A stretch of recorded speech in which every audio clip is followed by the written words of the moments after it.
All right.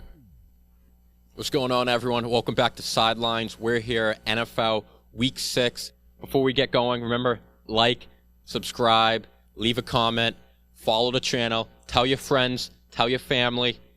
Let's get into it. I'm going to give you my 3 biggest takeaways from the NFL season, Week 6, to lead off the program today.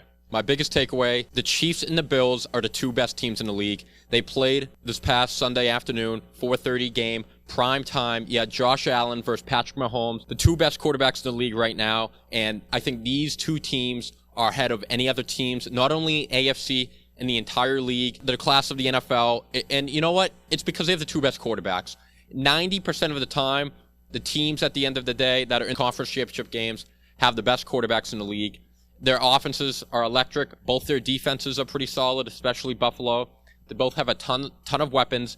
They were just blowing doors with everyone. This was a really close game, and I would be shocked if the AFC Championship game is in Buffalo versus Kansas City. My next takeaway, believe it or not, the New York teams are not garbage anymore. I can't believe I'm saying this. The Giants are 5-1, and the New York Football Jets, Jets, Jets, are 4-2. I can't believe it. New York always sucks. They at football, the past 5-10 years, really since the Eli Manning Super Bowl days, both of these franchises have been horseshit. They have been so bad, and they may not be true contenders yet. Brian Daboll looks like a really good hiring, maybe the best of the offseason. And Saleh has the defense playing well. Sauce Gardner's balling. Zach Wilson isn't fucking up. Breece Hall looks like a great pick. When New York is good at sports, it's just more entertaining for everyone. And it's kind of cool to see the New York teams not be completely god-awful this year. The Bucs need Gronk. The Bucs need answers because they're 500 and Brady is pissed. Brady at the press conference, he was calling out the O-line. He was screaming at him at the sidelines. I mean, listen, Tom didn't get divorced and give up time with his kids and give up fucking Giselle, Brazilian supermodel, to go 3-3. Okay, Tom came back and gave up his entire family to win a Super Bowl, and it's not looking good. He should be pissed. Everyone seems upset in Tampa Bay. There's a real negative, stressful energy that's falling around that team, and Tom, you can notice this year. And they've been struggling in the red zone. They've lost 2 games by 2 points because they haven't been able to score in the red zone and get 2-point conversions. Who is better in the red zone than Rob Gronkowski? I could see the Bucs, if they kind of continue, don't really look great, I could see Gronk coming back mid to late season, giving the Bucs the jolts they need. But they need Gronkowski, or they need to find answers soon because it's not looking good. All right, next segment. I'm just going to give you my top 5 games of the week. I'm not going to go game by game anymore because, let's be honest, no one gives a fuck about Jacksonville. No one cares about the fucking Atlanta Falcons. Even the people who live down there don't give a shit. I mean, you're in Florida. Do you really give a shit about football? You go to the beach, you have some strawberry daiquiris. No one gives a shit about the Jaguars. Give you my top 5 games and really get a little deeper into those ones. So I have to talk about the Patriots because I care the most about the Pats. I got Zappe fever. I got the fever. I'm hot. I got Zappe fucking fever.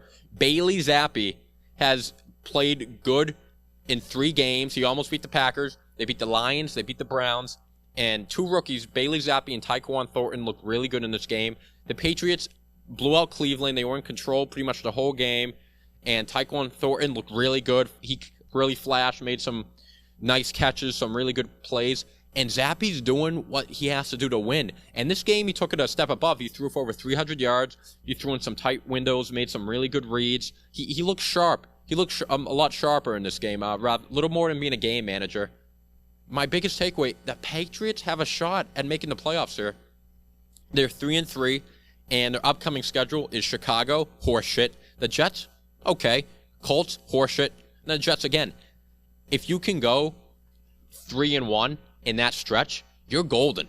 And the AFC isn't as good as everyone thought it was, during the preseason.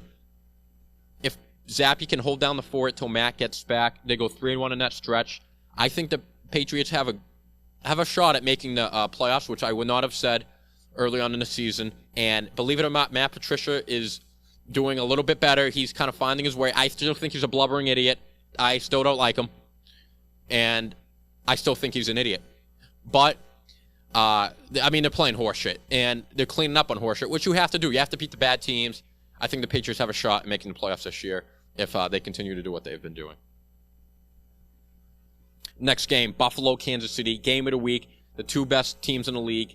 And the reason this game is so good is because they have the two best QBs in the league. This is the future of the AFC. Patrick Mahomes and Josh Allen, they're both in their prime right now, entering their prime. Honestly, it's their league.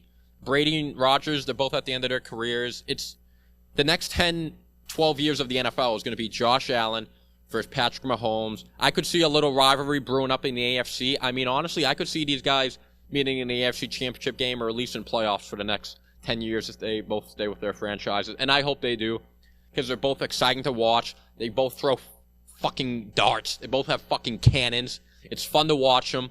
They're both athletic quarterbacks, dynamic offenses. They're the future of the NFL, and it's exciting. We're in good hands. Steelers, Bucks. I mean, this is... As a Tom Brady fan and as someone who bet on this game fucking blew. This game sucked. I know my friend Sam Reed was very unhappy with the outlook of this game, too. He's always unhappy on Sundays because he always loses his bets. I love Sam, but he was yelling at the TV for this one. The Buccaneers, I mean, you got to beat Pittsburgh. Pittsburgh is terrible. They suck. The Patriots beat them. And everyone thought the Buccaneers were going to win. They dropped it. The offense struggled mightily. I mean, where's the excuses? You got Godwin back. You got Evans back. Russell Gage. I mean, Brake got hurt, but you got to beat Pittsburgh. The defense couldn't get off the field on third down at the end of the game. Claypool made a lot of plays. Trubisky came in and played well. I mean, if you can't beat Mitch Trubisky and Kenny Pickett, you're not going anywhere. It's still beginning of the season, but the Buccaneers need to find answers. They're lucky they play in the NFC South. Probably the worst division in the league, or otherwise they'd be in big trouble. But the Buccaneers have been very disappointing this year, and they need to find answers. Baltimore versus the New York Football Giants. Baltimore loses another close game. I think they're 3-3, but all three of their losses have been really close games in which they probably should have won. I think this is their problem. They'll definitely be a playoff team. Potentially, I would probably pick them to win their division over Cincinnati right now. But they don't have a knack at winning these close games. They did beat Cincinnati because Justin Tucker made that big field goal. But they got to start putting away these games, or it's going to bite them in the ass in the playoffs. As for the Giants, they're 5-1. Dayball looks like a genius hiring. They're utilizing Daniel Jones, minimizing what he doesn't do well. They're utilizing Saquon Barkley. Finally, somebody who can utilize the weapons that they do have.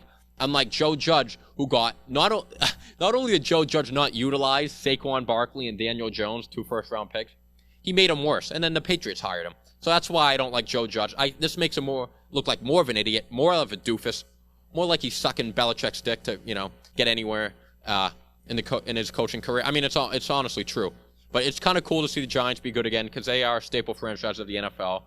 And I mean, they're nothing crazy. They're not going to go anywhere with Daniel Jones, but they could make the playoffs. And it's just exciting to see a New York team do well. Cowboys, Eagles, two big rivals, NFC East. It's always a tough, close division. Eagles are the only NFL's unbeaten team. They're 6-0, and I'm loving what I'm seeing from Jalen Hurts. I was kind of a doubter early in his career. I was like, all right, he's good with his legs, can't really do much more. Nick Sirianni's really getting a lot out of that offense. A.J. Brown was huge. They get Devontae Smith. Hurts is not turning the ball over. He's making some good throws. And the Cowboys they've hung 26 on Dallas. That Dallas defense is legit. And I think, the Eagles are legit too. I'm not picking them to win the Super Bowl, but I mean, they'll be there at the end of the day with all the other NFC teams. I think the NFC is really weak, so I think the Eagles have as good a shot as anyone to come out of the NFC. For the Cowboys, they need Dak to come back. It's time for Dak to come back. Cooper Rush did a good job at holding down the fort, but he can only take you so far. In a game like this, where your defense isn't performing up to its capability, you need a gunslinger in there who can make dynamic plays, who can lead a comeback. Rush is solid, but he's not that guy. Dak can do that. He can make plays with his legs, with his arms. He can get the ball to your playmakers. The time is now for Dak to come back. I actually do think the Cowboys are in good shape. They're at 4-2 without Dak most of the year. But this is the time they need him back, and it's good that looks like he is going to come back next week against Detroit.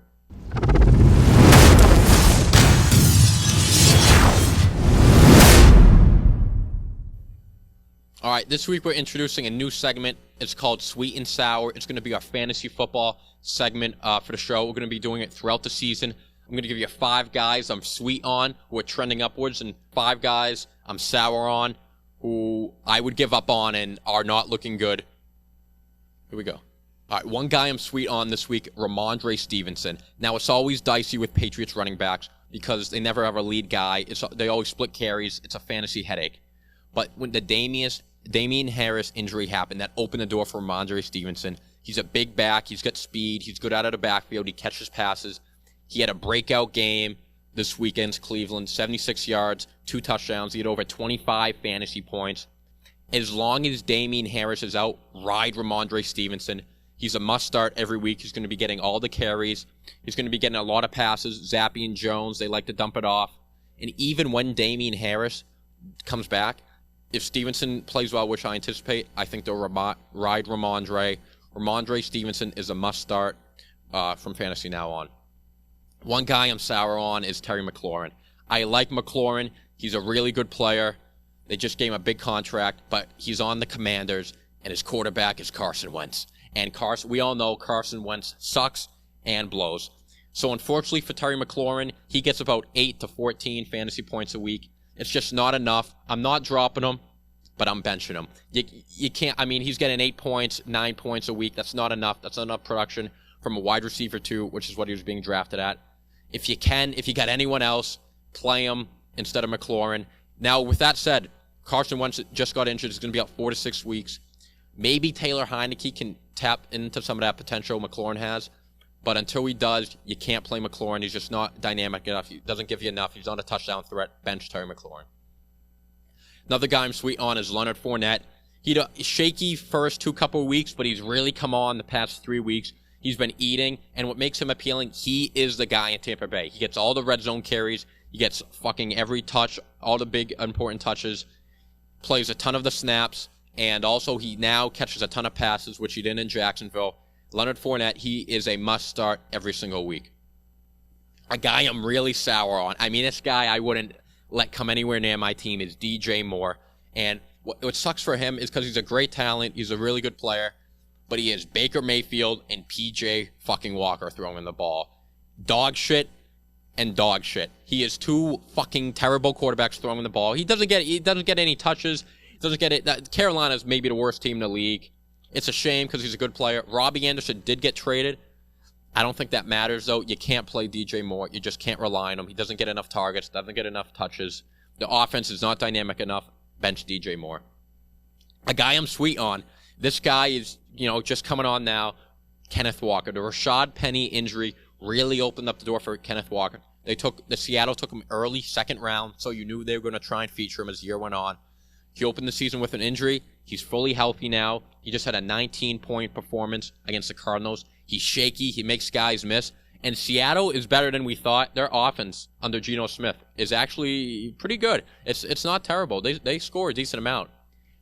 Add Kenny Walker if you haven't already. And I think you can play Kenny Walker as a RB2, a flex. He could be a league winner if he really catches fire later in the year. You got to add Kenny Walker. One of the most disappointing guys this fantasy season I'm sour on is Najee Harris. A lot of people, like my friend Hamza, picked him early on in fantasy drafts. John Goodwin, 1st round, top 5. Everyone thought this could be the number 1 fantasy player. A lot of people were reaching for him. He has not looked good. A lot of it's because the Steelers have probably the worst O-line in the league. He just can't get any traction. There are no holes for him. He had a touchdown last week. He had 13 points. He's going to get a shitload of touches, so he'll probably get 8 to 13, 8 to 14 a week, maybe a little more if he gets a touchdown, but as an RB1, he's just not dynamic enough. If you have anyone better to play him, but I would, start benching Najee Harris. You hold on to him because maybe he's such a great talent, maybe he can turn it on later in the year, but I think it's at the point now where you have to start benching Najee Harris until he shows more. A guy I'm very sweet on the last 2 weeks, Breece Hall. I was a little skeptical on Breece Hall, even though he's a really high drafted running back, because he was on the Jets and he was splitting with Michael Carter. Well, the last 2 weeks, he's emerged ahead of Michael Carter. He's clearly the guy, and it turns out the Jets are actually not bad this year, and that was my biggest concern. I didn't think the Jets would be good enough to, a lot of fantasy production. I didn't think they scored enough. I was wrong. The Jets look good so far. You got to play Breece Hall. He gets a lot of receptions as well. He's getting touches around the goal line now with Michael Carter. I think as the year goes on, they'll kind of phase him out. Breece Hall will trend up. Start Breece Hall. Somebody I'm really sour on is Kyle Pitts. He's very disappointing. He was being drafted as the tight end 3 behind Travis Kelce and Mark Andrews. A lot of people thought, all right, sophomore year, the only other guy they have is Drake London. He's really going to pop in Atlanta. It's been the opposite. He had, I think, 9 fantasy points yesterday, and that included a touchdown.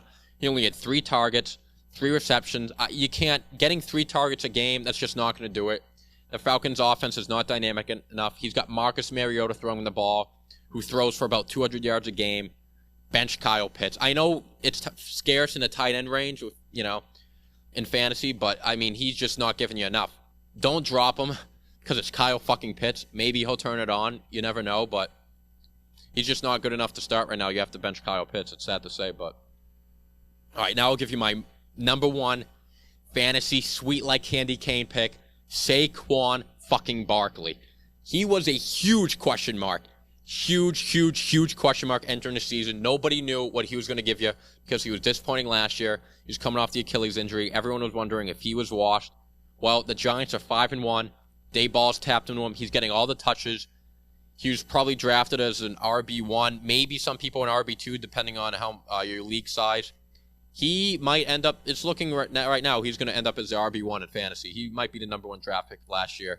If you took a chance, or next year, if you took a chance and drafted Saquon, you look like a fucking genius. He could be a league winner. Sweet on Saquon Barkley. If he stay healthy and the Giants stay rolling, you look like a genius drafting Saquon. The most disappointing player in fantasy this season has been Cam Akers of the LA Rams. Sour like Sour Patch Kids. He has looked terrible. He actually, pretty sure they're going to trade him. He sat out yesterday for personal reasons. He was inactive. Darrell Henderson looked good when they rode him yesterday. Cam Akers, listen, he was a high draft pick. That doesn't mean anything, though. He was coming off the Achilles. He came back last season, looked terrible in the playoffs. I didn't draft him in any of my leagues because I didn't like how he looked last playoffs. I thought he looked slow and shaky, and he was fumbling issues, and a lot of people thought, all right, he has a full camp. He'll get back to form. He hasn't. Seems like he's lost his confidence. He fumbles the ball. He looks a step slower than he did his rookie year, and he was inactive yesterday. Seems like they're going to move on from him, cut him, trade him. You can't believe in Cam Akers. Hold on to him, see what happens. Maybe he gets traded. Maybe he catches on. You can't start him, though, and he was drafted as RB2 this year. High 3rd, 4th round pick. Bad pick. He looks like, he's been awful, and if you drafted him, that's tough. And that's all we got. I give you 5 sweet, 5 sour. We'll be doing that segment every week from now on. Before we leave here, though, remember, like, subscribe, leave a comment. We'll be back next week talking all things Patriots, talking all things Bucks, Bills, Chiefs, all the big teams, all the big games. We'll be doing fantasy segment again. I'll give you my takeaways, and we'll be back next week, NFL Week 7. Thanks for watching.